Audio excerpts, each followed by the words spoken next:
sad ako ngayon kasi nag-away kami ni Kuya JN. Di naman ako masyado nakasagot kasi English nga.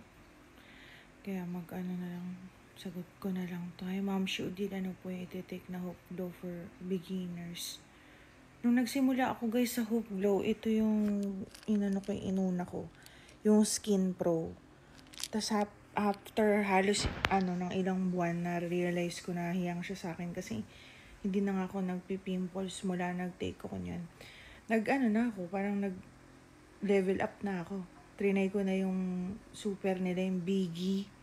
Kino-combine ko na sila, alternate ko na Skin Pro ngayong araw, bukas naman si Biggie, ganun, so forth, so on.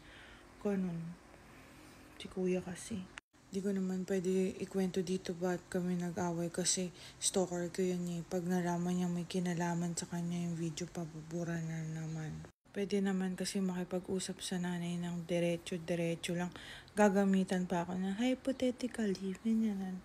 Frankly speaking, mga ganun. Ayoko ng ganun na ko, parang gastos.